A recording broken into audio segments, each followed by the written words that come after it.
Alrighty, hello everyone, and welcome to today's English class. Welcome after the long weekend.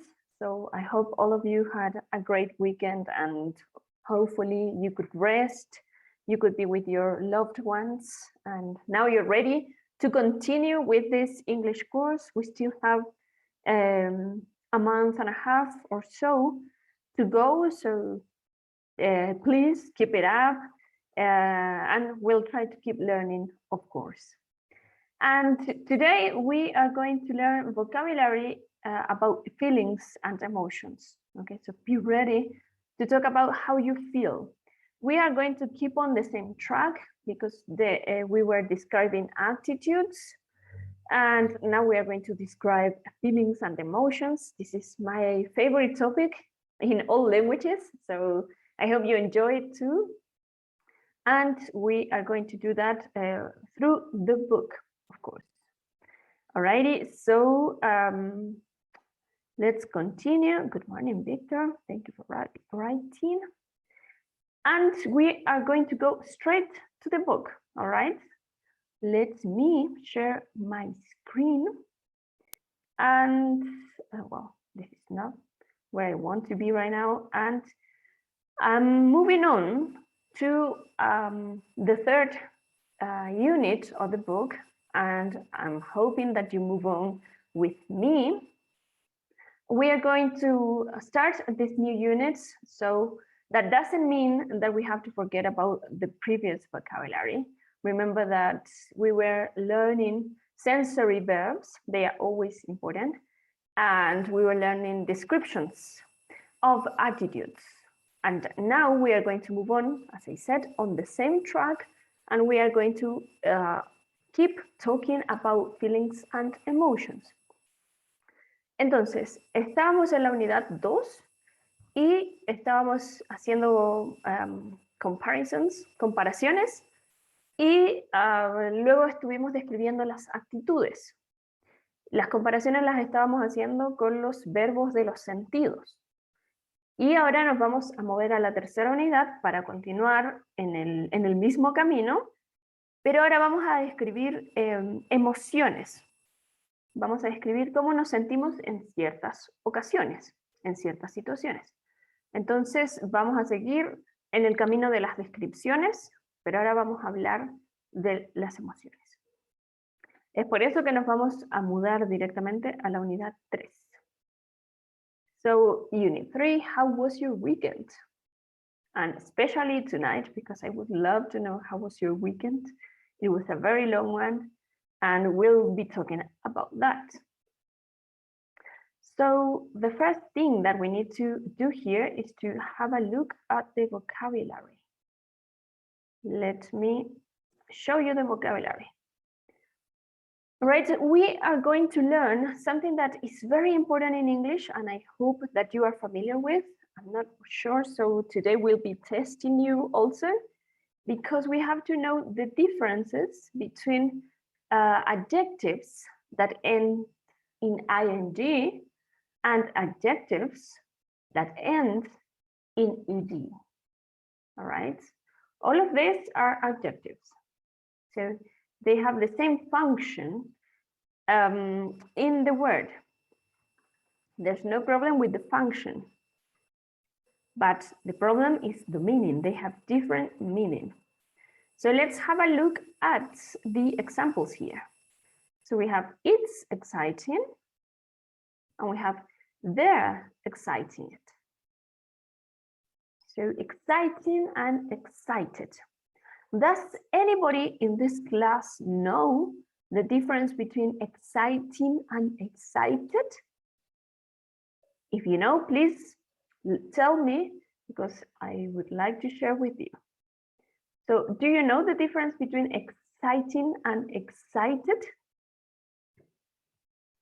Exciting, maybe emocionante, y excited, emocionados.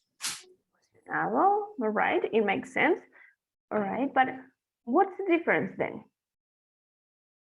We have the meaning is different, but what else? What else is different between Exciting and excited. Maybe the first is the emotion in general, and the second is about the how feel the people or the person. How the person feels. All right, yeah, that makes sense. Thank you, Sustantivo, Rebecca. verbo. Does anybody else have another idea about the difference between exciting and excited?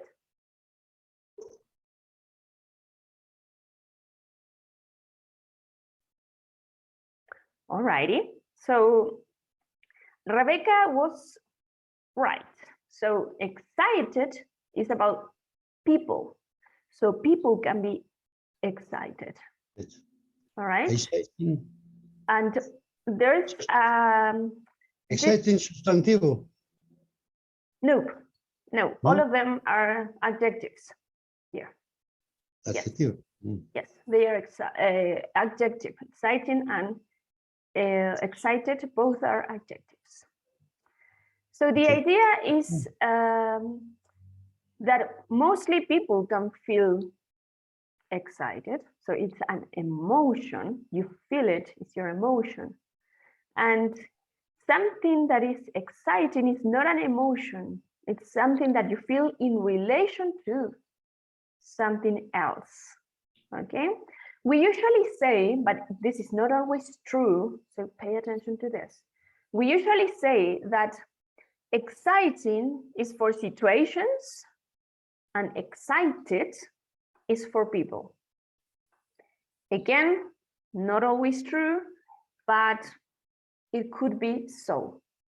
Okay, that rule could help you like understand the differences between those two, but it's not always like that. Let's go through this in Spanish in case you are a little lost. Entonces, estamos viendo la diferencia entre los adjetivos, ambos son adjetivos, exciting and excited. ¿Cuál es la diferencia? El primero termina en ing y el segundo en ed. Otra diferencia, como veíamos, puede ser el significado. Edmundo nos daba los significados en español y también podemos ver que la diferencia podría ser, no siempre lo es, que los adjetivos terminados en ing los vamos a utilizar generalmente para las situaciones, mientras que los adjetivos terminados en ed los vamos a utilizar para describir cómo la gente se siente. ¿Ok? Digo que no es siempre así porque vamos a ver el segundo ejemplo. Boring and bored. So it's boring and she's bored. What does it's boring mean?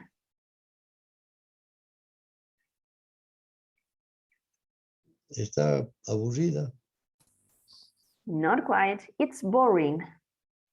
It's boring. What does it mean? Es aburrido, ¿no? Tal vez la reunión, la clase, no sé.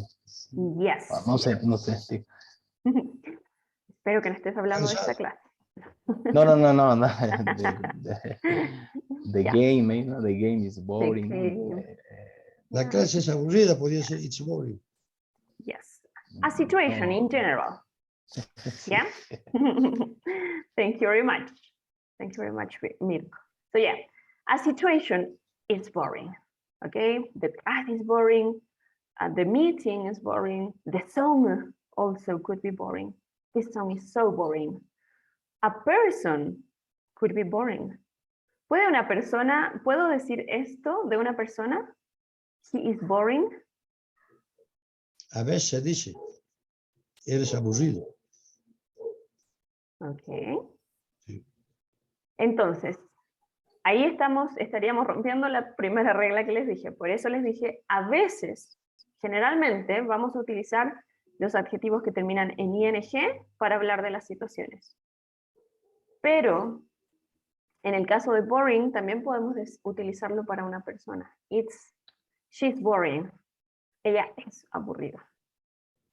Que no es lo mismo que decir she's bored. She's bored. What's the meaning? Está. That would be the difference. Está aburrida. Okay. Entonces, boring puede ser utilizado también para personas. No es común, pero lo podemos hacer. Y generalmente para situaciones que son aburridas. It's boring. Mientras que bored, with an ed at the end, it's used to talk about people, how people feel in certain situations. Alrighty, and then we had surprising. Surprising versus surprised. So again, a situation can be surprising, like we have in the image. She is given a surprise to someone, so it's surprising. On the second image, we have a guy who looks surprised. So he is surprised. That's the difference. Again, a situation is surprising and a person is surprised. Then we had tiring and tired. Tiring and tired. Again, a situation can be tiring. For example, teaching is tiring, right? That means that I get tired from teaching, all right? Working in general may be tiring. Okay, so a situation is tiring. And on the other hand, she is tired. Okay, that's how she feels. She feels tired. And in the first one, the situation is tiring. Working is tiring. The same happens with embarrassed and embarrassing. So the situation is embarrassing. We have here a woman who wants to pay and she doesn't have any money. So that's embarrassing. Okay, the situation is embarrassing. But on the second image, we have a woman who is embarrassed. Maybe she said something that she didn't want to say and now she feels embarrassed. Okay, so in the second image, we are talking about how she feels. And finally, the same will happen with relaxing and relaxed. So a situation is relaxing. For example, reading. Reading is relaxing, or watching a movie, it's relaxing. On the other hand, when I watch a movie, I feel relaxed. Okay, so there I'm saying how I feel about something. And here we have a man who is very relaxed. He looks at least relaxed. All right, so that would be the difference between adjectives ending in ing and adjectives ending in ed. You have to be very careful when using them. So whenever you are talking about how you feel, you have to go for adjectives that end in ed. And whenever you are talking about a situation that makes you feel something, you have to go for adjectives that end in ing. All right, so it's a matter of choice, of course, and it's also a matter of understanding what I really mean when I'm speaking. All righty, so do we have any questions about this? Maybe the vocabulary? Do you know all the words? Do you need more examples?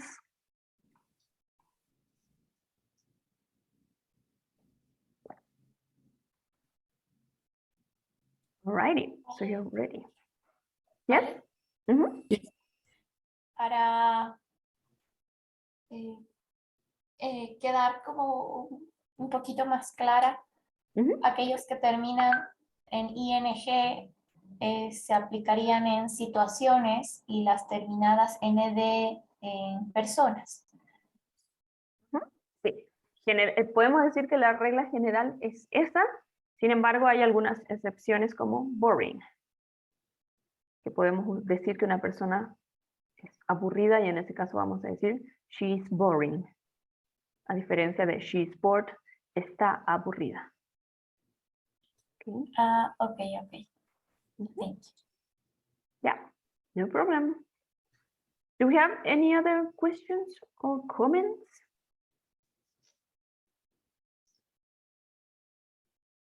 Yeah. So this is not really so complicated, but you need to be aware of it. No es demasiado difícil, pero tenemos que estar bien conscientes de lo que queremos decir. Más allá de cómo traducimos estas palabras al español, que yo creo que sin traducción ya más o menos entendemos el significado de todas ellas, pero más allá de lo que significan, necesitamos recordar cómo utilizarlo, que finalmente eso nos va a salvar cuando tenemos que hablar. Ok, entonces, por ahora vamos a hacer esa división que nos va a ayudar a entender, nos va a ayudar a recordar. Entonces, vamos a hacer esa división entre los que terminan en ing solo para situaciones y los que terminan en ed para describir cómo la gente se siente o cómo nos sentimos. Okay?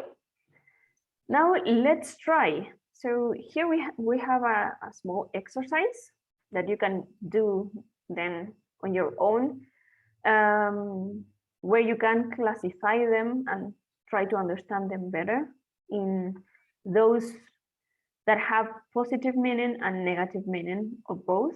And I think all of them could be both. That's just my opinion. But then you can do that on your own, thinking about their meaning. But what I really want to talk about now is the grammar box, because actually it doesn't say much more than what I already told you. All right, so here you are just facing the same situation. The weekend was exciting, so we are talking about things that happened in the weekend, on the weekend, sorry. So on the weekend, we had exciting situations, right? But if you are going to say how you felt during the weekend, you have to go for excited. So during the weekend, I was excited because I was living exciting situations. And then the city has interesting neighborhoods. So things that happen in the neighborhood are interesting, or maybe the way the neighborhoods look are interesting. Alrighty. But on the other hand, we have and is interesting in learning about them, about those neighborhoods. All right, so this is how I feel about these neighborhoods. And this is how the neighborhoods are. They are interesting. Whereas I feel interested about them. That would be the difference. Alrighty, so we can also use ing adjectives to describe things. Okay, because I couldn't say that a neighborhood is interesting. Sorry, interested. Because to be interested in something, you have to have some kind of conscious, right? So you have to be conscious about it. And we cannot say that neighborhoods have that ability, all right? So that's also another division. We could also use them, well, I said objects, and we could also use them to talk about objects, about animals, because sometimes we don't know, we mostly don't know how they feel. So we could use this kind of adjectives to talk about them. For example, birds are very interesting. But I couldn't say that birds are interested because I don't know, they haven't told me. All right, so in order to be interested in something, you have to have some kind of conscience. That's also another way in which we can separate them when choosing them. Let me go through this a little bit in Spanish so you can get it. La idea es que generalmente vamos a utilizar también los adjetivos de ing o que terminan en ing para referirnos a las cosas inanimadas, los objetos que nos rodean o los lugares que nos rodean, o incluso los animales, porque hay cosas que no podemos decir de los animales porque no las sabemos. Por ejemplo, interested. Interested sería un adjetivo que aplica necesariamente a los seres humanos. Y si yo quiero hablar de neighborhoods, barrios, objetos, animales, tendría que usar ing. ¿Okay? Eso también podría ser una división. Por supuesto, no es siempre de esa manera. Siempre hay excepciones. Pero esto nos puede ayudar un poco a dividir el escenario y tener ciertos criterios para decidir cuándo vamos a utilizar interested and interesting. Nunca yo podría decir this city has interested neighborhoods. That's impossible. Imposible porque no tiene sentido. Les decía que para estar interesados en algo tenemos que tener cierto nivel de conciencia. ¿Okay? Por lo tanto, no podríamos decir que los barrios are interested. ¿Okay? Entonces, eso igual les va a ayudar un poco a dividir las aguas para decidir cuándo, cuál. Es cosa de práctica, de todos modos. No es difícil. Pero, les decía al inicio de la clase, seguimos en el mismo camino. Estábamos describiendo actitudes, estábamos describiendo las cosas con verbos de los sentidos y ahora seguimos describiendo, pero estamos describiendo cómo nos sentimos frente a ciertas situaciones o cómo son ciertas situaciones. Seguimos describiendo. Alrighty, do we have a specific question here? Anything that I could help you with? Valeria, excuse me, in the second sentence, I confused because I interested in learning about them. Why don't you just learn? Not for me, I'm interested in learn about them. Right. Yeah. Or I interested in teaching, so yeah, on teach about them. In teaching about them. Confused that word, no? Alrighty, yeah, perfect. Thank you for asking. So teaching.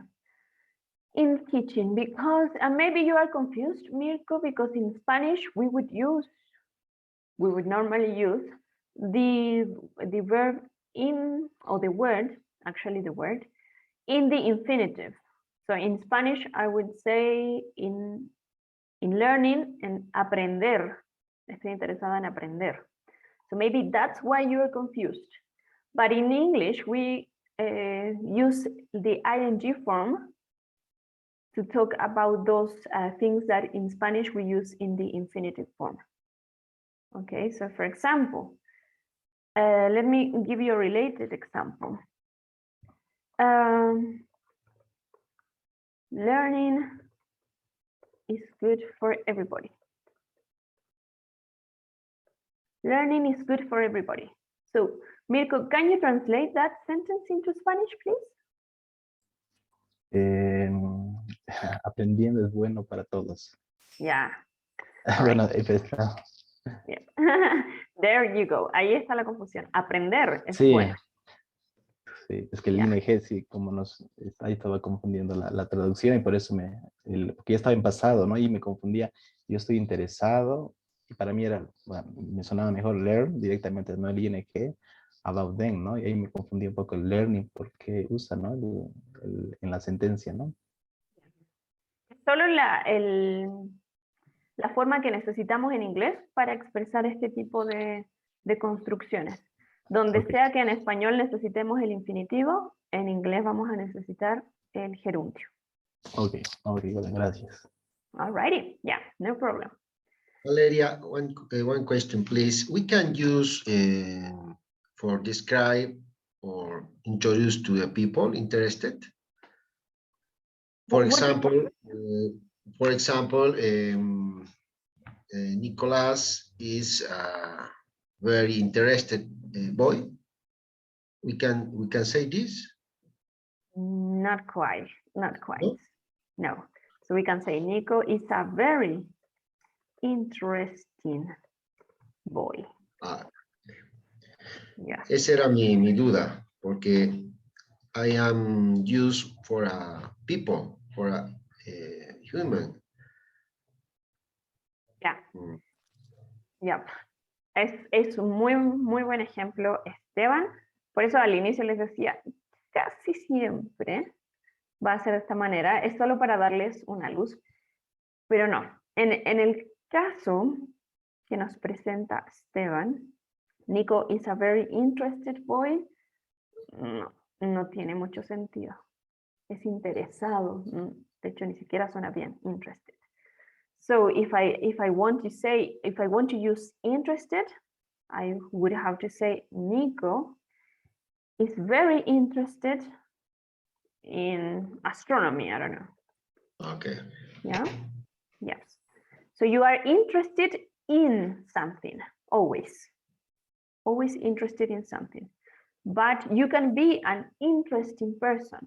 That means that you have many good stories to share, or maybe you know a lot of things, so you are interesting.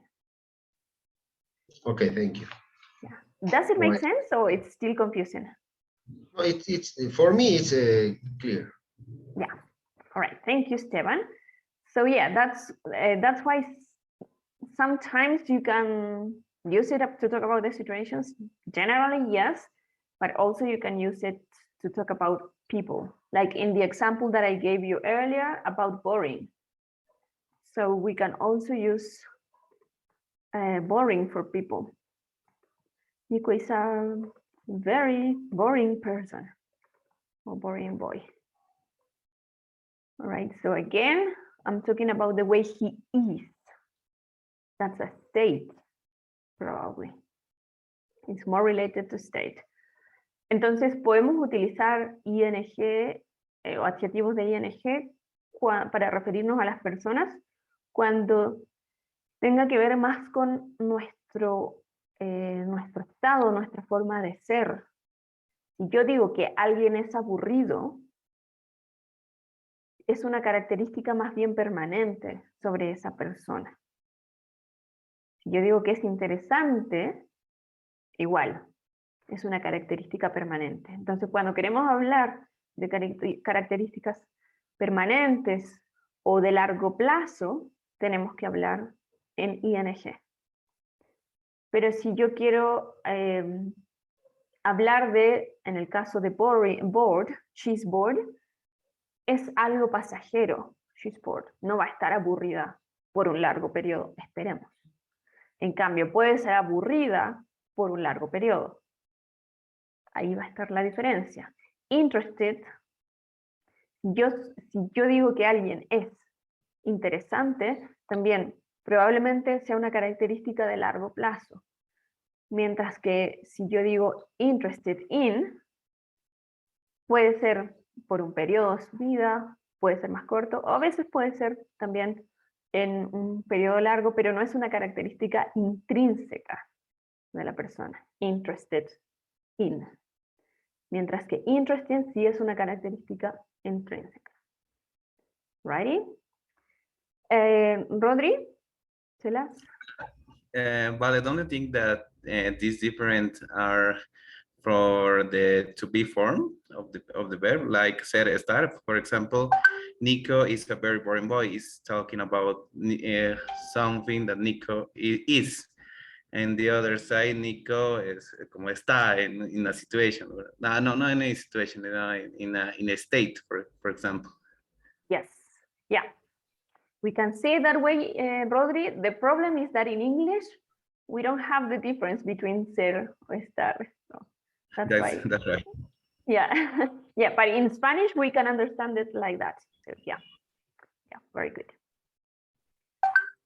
So yeah, as Rodri said, Nico is a very interesting boy. Es un estado, es más largo. Mientras que si yo digo is interested, ya les decía, puede ser un estado, puede ser largo o corto, pero no es un estado intrínseco, no es una característica que lleva, sino que es algo que más bien está fuera de él. Es un interés que reside fuera de él. Mientras que si yo digo que es interesante, es su característica. ¿Ok? Ahí estamos hablando de su personalidad, su forma de ser. Y ahí también habría una diferencia. ¿Ok? Ser y estar hacen una muy buena explicación en esto, pero en inglés no tenemos ser y estar como diferenciados. Por eso a veces también nos complica verlo en inglés, porque siempre vamos a usar el mismo verbo que es to be. ¿Ok? Pero sí, ahí la pista que nos da Nico es, perdón, Nico. Rodri es crucial, nos da una muy buena pista. Okay, do we have any other questions, comments? Vale, Mhm. vale. I have a question. Hi, Van, tell me. To be plus verb ends in ed is some time verbal. Can you give me an example, please? For example, here Nico is interested. For example, es un tiempo verbal. Ok, ya. Es un tiempo verbal y es el presente simple, en este caso. Pero interested no incluye el tiempo verbal. El tiempo verbal está en el verbo to be. Y aquí está en I'm. Okay, interested es solo un adjetivo. Y ya sabemos, los adjetivos no tienen tiempo verbal. Así que si nos preguntamos si interested es el tiempo verbal, no. El tiempo verbal está en el verbo to be. ¿Esa era tu pregunta, Iván, o la entendí mal? Yeah. Right. When the verbs end in ing, ed is a adjective. Adjective. The change adjective. Yes. Yes, always. Mhm. Yeah, so they are not verbs anymore. They are verbs. Sorry, they are adjectives. Yes. Thanks. Yeah, no problem, Iván. Y de todos modos, la pregunta de Iván es muy interesante porque nos hace pensar en que estos se llaman adjetivos de participio. Y si alguna vez ustedes llegaron más allá en los tiempos verbales, algunos de ustedes sé que han ido más allá, se van a dar cuenta que tenemos el presente, por ejemplo, come, oops, sorry, I'm not writing, come, then we have the past form, which is came, and then we have the participle. What's the participle of come? Does anybody know? Came. Come. Come, again come. Thank you very much. So we have come, came, come. Yeah. So it happens with all verbs. All verbs have the same form. We have the present, the past, and the participle. And we can be using the participle form as an adjective, but that doesn't mean that we are using it as a verb form. We are using it as an adjective. Entonces, los participios, que es la tercera forma que existen los verbos en inglés, los vamos a utilizar a veces, muchas veces, como adjetivo. No es este el caso, el verbo come no se convierte en adjetivo, pero sí alguno de ellos se puede convertir en adjetivo. ¿Alguien se le ocurre un ejemplo de algún participio que se nos convierta en adjetivo?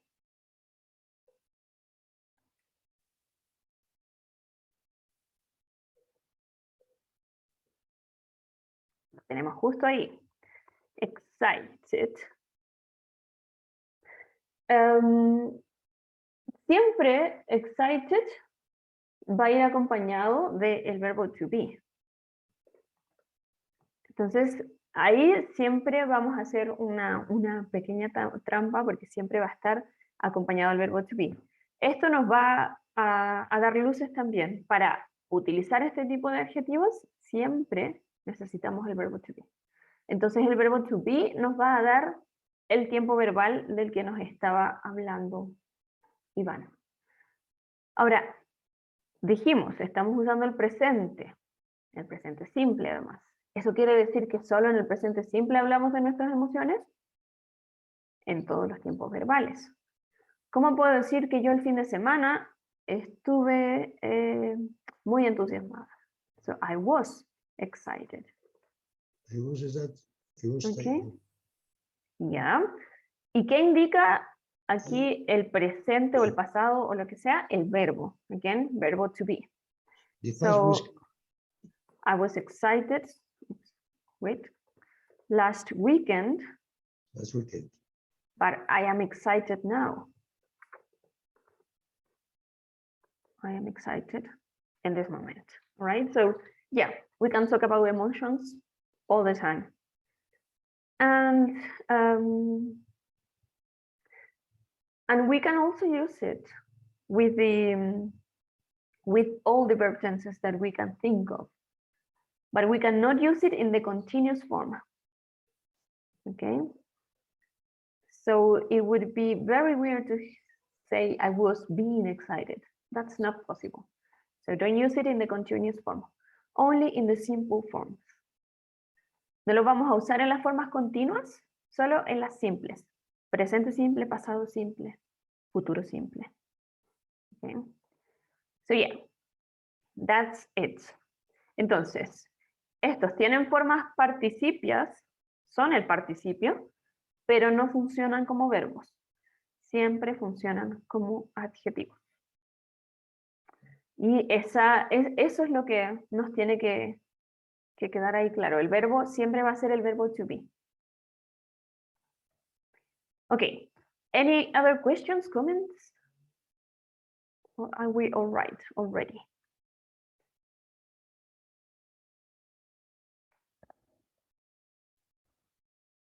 Righty. So we are only sure, completely sure that we know how to use something or that we understand something when we have to use it in real life, in real situations, right? Just let me give you a final example with the vocabulary that we have here. Don't forget to always include the verb to be, please. So don't say I boring or I bored. Include the verb to be. I'm boring, I'm bored. Because I've heard it sometimes and that's confusing. So now we are going to practice. Vamos a practicar directamente. Es el turno de ustedes. Aquí el libro nos sugiere hablar de alguna situación que hicimos por primera vez. Por primera vez. So something that you did for the first time. Y lo sugiere porque cuando hacemos algo por primera vez, siempre solemos sentir más cosas, nerviosos o emocionados, etc. But I want you to talk about your last weekend, all right? So I want you to answer this question. How was your weekend? Oops, sorry. How was your weekend? It was a long weekend, so you probably did a lot of things. Or maybe you didn't do anything because you wanted to rest. You stayed home. But I want you to talk about your weekend. How was your weekend? But don't tell me just, well, I woke up at 7 a.m., I took a shower. Because yeah, we know that you probably did those kind of things. So when I ask you, how was your weekend? I really want to know how you felt during the weekend, which kind of things or what kind of things you did during the weekend that were different. Okay, so if, for example, you can say, I climbed. It was very exciting. Yes, yes, it was very exciting. You can start by that. It was very exciting. And then you have to give me more information. Why? Why was it exciting? So you have to tell me more things. All right, so when you are talking to your partner, ask them more questions. So how was your weekend? And they will tell you like, Alberto, It was very exciting. And then you have to show interest. Okay. So you Yes. have to say like, why? Why was it exciting? Mhm. What did you do? Yeah. How did you feel while you were doing those kind of things? Who were you with? That's important. Who were you with? Where did you go to? Okay, so try to ask more questions. That way you can have a conversation. Because if you say like, how was your weekend? And then you relax and don't do anything about it, then you're not going to have a conversation. And the idea is that you step by step start having conversations in English. That's the important thing. All right, so we are going to practice for 15 minutes.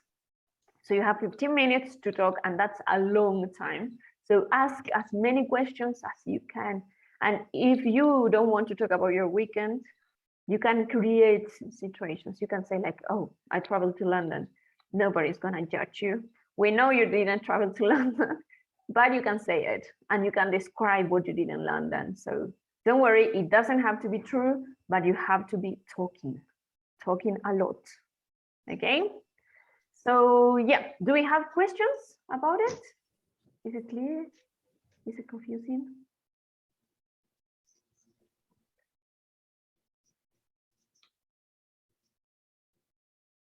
Alrighty, then I'm just going to put you in small rooms, and of course I'm going to be visiting you because I want to also hear a little bit about your weekends. I'm curious about it. And if you have any questions, please ask me when I'm there, or you can always press the button below that says ask for help. That's to call the teacher. So you can always use that button. And don't forget, you have to be talking about your weekend. It can be true situations or you can create situations, but don't stop talking. Don't stop asking questions to your partners. Alrighty, so whenever you're ready, you may go.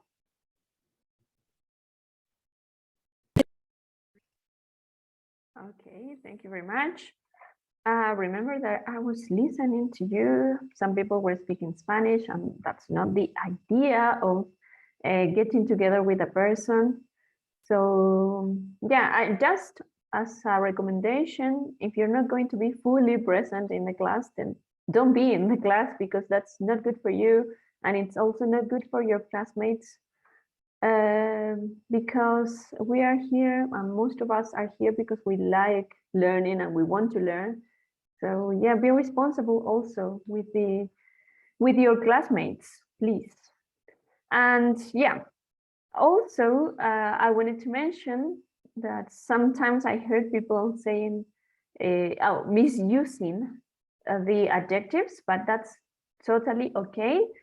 We can make mistakes. That's not the problem. The problem is that sometimes we make mistakes and we don't realize that we made those mistakes. So if you made a mistake and then you were able to correct yourself, that's perfect. You're doing a great job.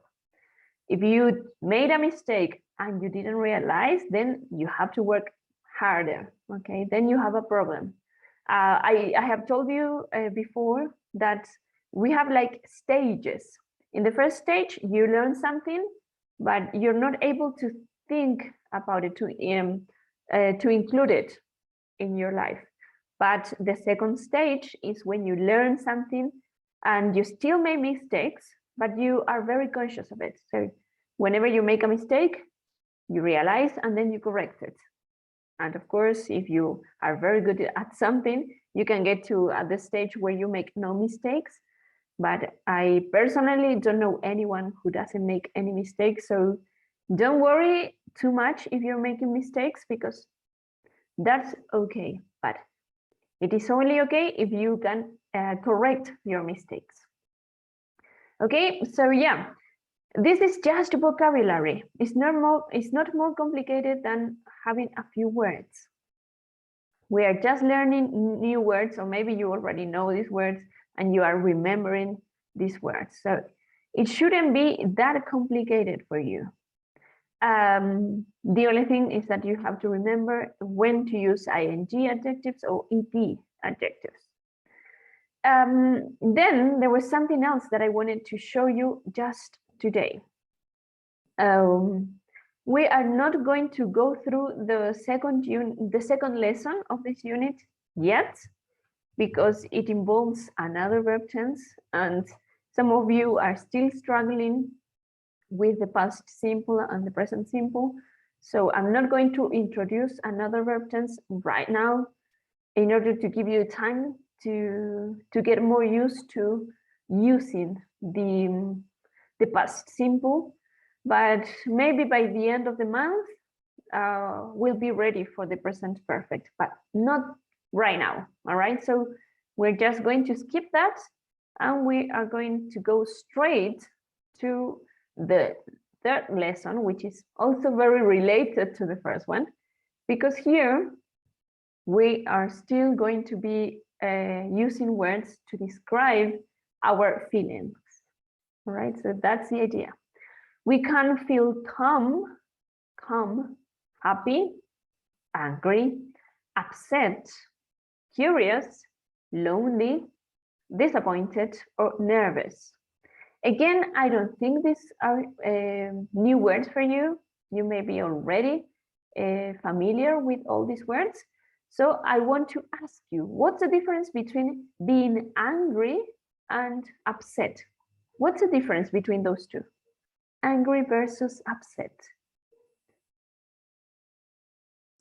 The level? Angry es enojado y upset, decepcionado, desilusionado. All right. Yeah, thank you, Lisa. Thank you, Rodri. So do we agree? Desilusionado, upset? Molesto. Decepcionado. Molesto. Yeah, I like that one. Molesto, that's the one. So when I'm angry, I'm like, "Ugh." Yes. When I'm angry, I'm feeling something very huge. All right. So I feel it in all my body. Maybe I feel blood running through my throat. Like everything is hot. I feel angry. All right. But when I'm upset, I just feel like, yeah, I'm upset, but I'm not angry. All right. So that's the difference. As Rodi said, the level, maybe. All right. So the degree in which I feel bothered by something or by someone. All right. So be careful with those two. For example, when we came back from the small meetings that you were having talking to your partners, I was upset because I heard someone speaking Spanish, a lot of Spanish, about something that wasn't related to what you had to practice, and then not making an effort to speak English. So I was upset, but I wasn't angry, because if I had been angry, I would have been shouting and saying, like, oh, this is worthless. I'm not going to be here anymore. We are wasting our time, or something like that. But no, I didn't take it to the other level. All right. So you can be bothered or upset by something, but when you're angry, you raise your voice. Maybe you just you do more gesture with your hands. All right. So that's the difference between angry and upset. And the other word that I was using was bothered. I don't know if you know this word, but it's also very interesting, and I recommend you learning it. So you can be bothered by something. All right. Bothered and upset, and then angry. All right. And I think the rest of the words are just okay. I wouldn't think that you would have a problem with that.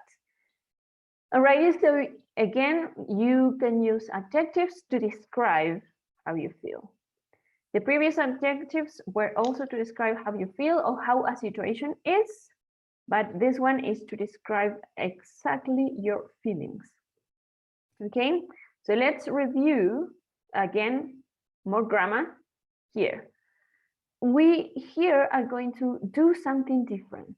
Okay, so we are not just going to talk about our feelings, but we are also going to talk about our abilities in the past. Right, so we are going to keep working in the past tense. So the ability in the past, How can you express ability in the past with the words could, or be able to? And what's an ability? Something that you can do, all right, but not in the present, in the past. So something that you could do sometime in the past. And then you can also talk about things that you couldn't do, right? So I could ride my bike, but I couldn't skate, for example. All right, so I have two things there: an ability that I had and an ability that I didn't have. So when you didn't have an ability, you can say, I couldn't. Or you also have to use be able, but in the past. All right, so here you have to be careful because be able is a verb. Be able to, actually. All those words are only one verb, right? So if you want to conjugate be able to in the past, you have to say, I was able to. She was able to. We were able to. All right, so you have to conjugate this one as you conjugate the verb to be. I am able to, but I was able to. Right? Let's see some examples. First, we are going to use could. We can say, I could read the map. I could read the map. Or he couldn't sleep that night. He couldn't sleep that night. Or we could find the trail. The trail. All right. So we are talking about things that you were able to do in the past with could. In the past, could and be able to mean the same. Okay. So there's no much to worry about with could and be able to. So I could read the map, or I was able to read the map. I was able to. He was able to sleep that night, or we weren't able to find the trail. So what's the meaning of able here, or be able to? The same as could. There's a tiny, teeny, weeny difference between could and be able to. It's that be able to involves more effort. So involves that you would have actually to make more effort to accomplish something, or maybe your ability has to be greater. All right, so it involves something more from you. Alrighty, so I could say I could read the map yesterday. That means that I did it. All right, but if I say I was able to read the map, I'm implying that I made some effort, a little effort to read it. So I was able to do it. That would be the tiny, teeny, weeny difference between those two. But as I tell you, it's very small, so don't worry too much. I would say that you can use them interchangeably, right? Now let's see the notes, because in the notes we can find something interesting here. So you have to use be able to and not could to talk about one specific event in the past. So, for example, they were finally able to find the restaurant, or I was able to finish my project last night. And then here we have that it is possible to use the negative form couldn't for one specific event in the past. So I couldn't, I wasn't, we weren't able to have the same meaning. All right. So couldn't, wasn't, and weren't able to have the same meaning. I would say that almost 90% of the times they have the same meaning, right? So don't break your head here, because it's not worth it, and they almost always mean the same. For example, I couldn't find the restaurant, or I wasn't able to find the restaurant. So both of them mean the same. And then we have use contractions such as couldn't, wasn't, and weren't in spoken English. All right, so I would say also that most of the time you have to use the contracted form. Okay? So yeah, here again, we are talking about things that happened in the past that you could do in the past. Of course, we are talking about abilities in the past. Alrighty, let's go through this in Spanish so we can all get it. Aquí estamos utilizando un tiempo verbal que es el pasado para hablar de cosas que podíamos hacer. ¿Ok? Y tenemos dos formas de expresar eso. Lo podemos expresar con el verbo could o lo podemos expresar con el verbo be able to. Be able to lo estamos conjugando en el pasado porque estamos hablando del pasado, entonces tenemos las dos opciones, was o were. Y la diferencia entre ellos es muy chiquitita, generalmente ellos significan lo mismo. La única diferencia que puede haber, que tampoco influye mucho, puede ser que cuando utilicemos be able to, vamos a dar a entender que lo que hicimos implicaba un poquito de esfuerzo, o algo de esfuerzo, o que nos costaba, ¿ok? Pero es realmente muy pequeña esa diferencia. Y no siempre va a significar eso. Entonces, yo les recomiendo que los utilicen de manera intercambiable, porque casi el 90% de las veces tienen el mismo significado. Could and be able to. ¿Por qué tenemos dos opciones entonces si siempre significan lo mismo? Es por belleza del lenguaje. A veces nos puede parecer aburrido estar repitiendo could todo el tiempo, entonces tenemos la opción de be able to. Y por supuesto, cuando utilizamos be able to, sonamos un poquito más eficiente, sorry, un poquito más eficientes en el uso del lenguaje. Damos a entender que sabemos un poquito más. Entonces, nunca está mal aprender otra forma de decir lo mismo. Y yo he visto que casi todos y todas ustedes pueden utilizar could muy bien, pero ahora le estamos agregando el be able to para hablar del pasado, cosas que podíamos hacer en el pasado. Alrighty, so do we have questions about could and be able to? Do you get it? Do you understand? Valeria, I am a little confused. Can you traduce every sentence using could and using able to? Just a sentence, please? Alrighty. Yeah, perfect. Thank you. No problem. Thank you. So, does anybody know? My first question to answer Rebecca. Does anybody know how to translate be able to? What is the verb that we use in Spanish to Capaz translate? de.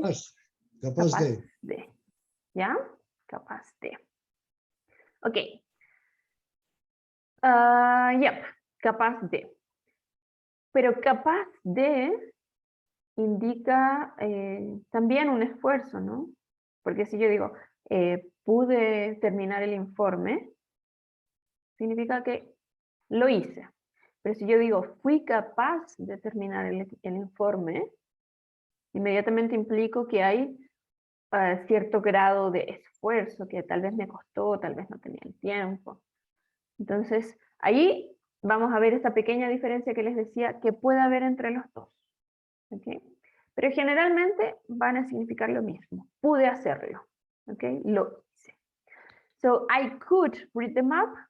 Pude leer el mapa. I could read the map. And I was able to read the map. Fui capaz de leer el mapa, si nos implicó algo de esfuerzo, o simplemente pude leer el mapa. ¿Ok? Va a depender del significado profundo de la oración. Y eso nos lo va a decir el contexto. Entonces, generalmente yo lo traduciría como pude cuando es algo que no requiere mucho esfuerzo, porque decimos fui capaz de, suena un poquito más grande que pude, ¿ok?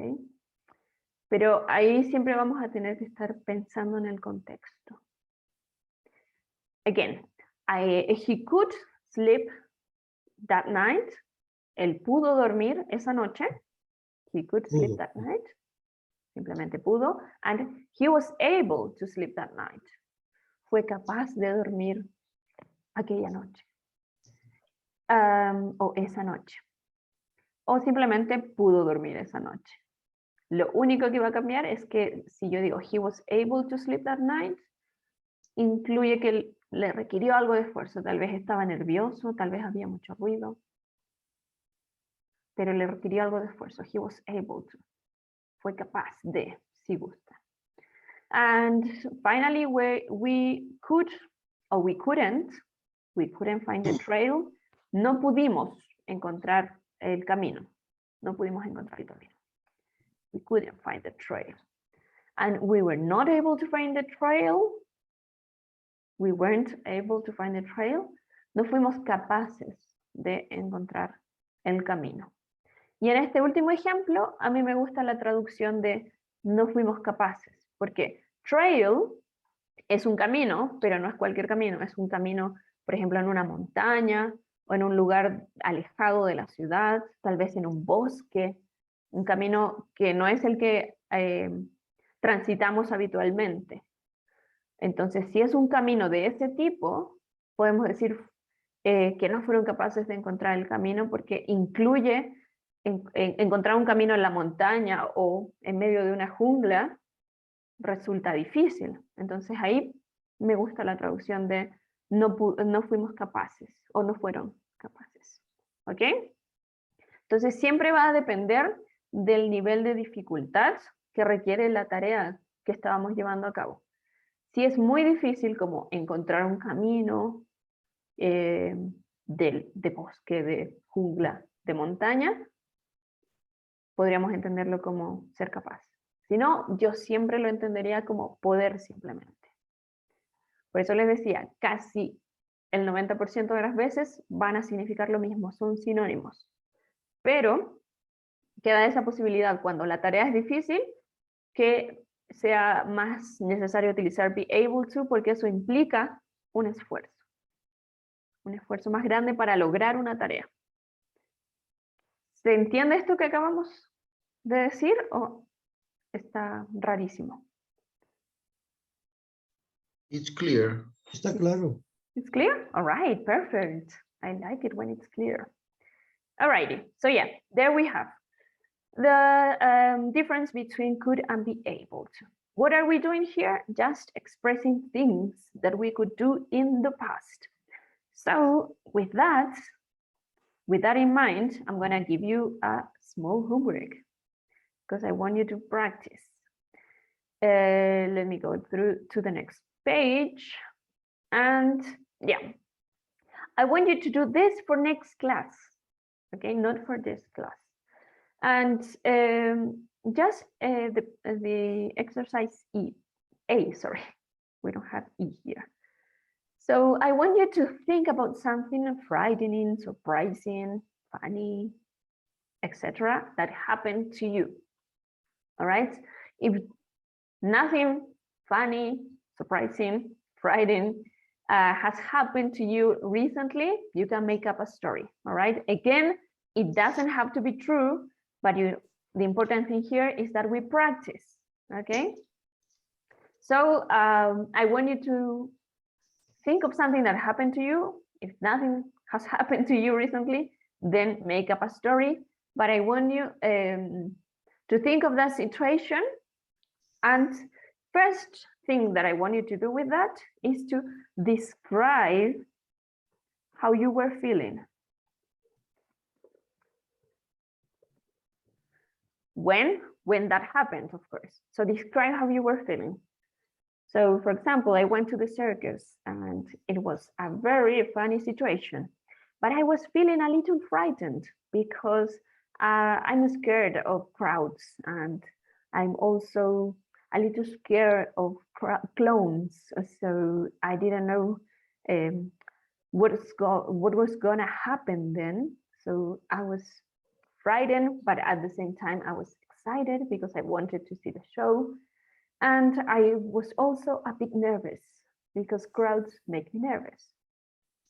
All right, so you can talk about your emotions. So describe first thing how you were feeling in that moment when that thing happened.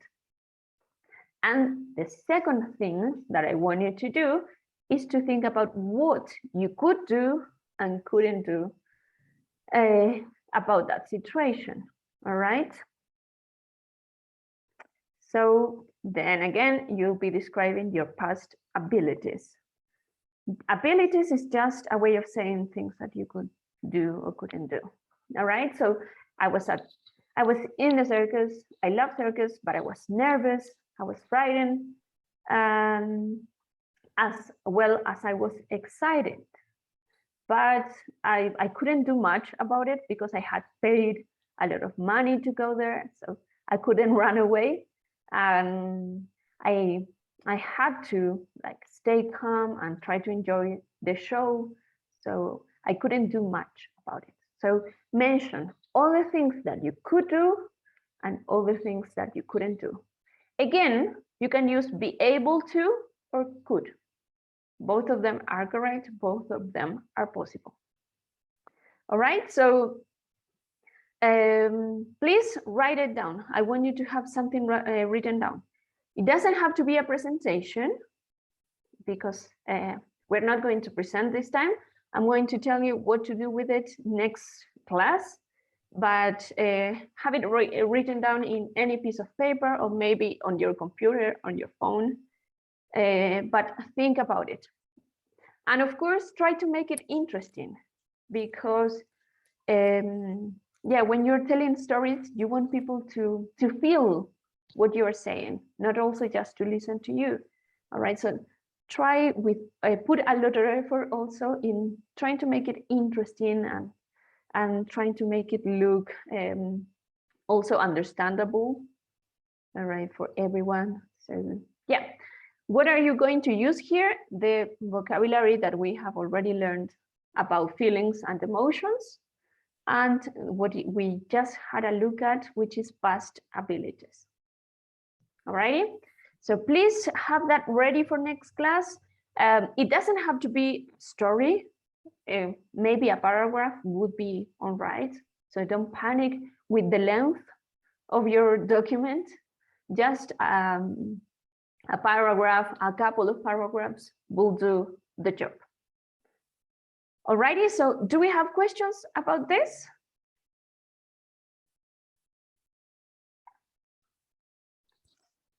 The homework we have to send to Neo, Valeria? Yes, yes, that's a good question, Esteban. Thank you. Yes, you have to upload it to Neo because I would also like to read it, but you're not going to read it in class, right? You are going to share it in class. But yes, please send it to me on Neo until, of course, the next class. Do we have any other? Yeah, no problem, Esteban. And do we have any other questions or comments?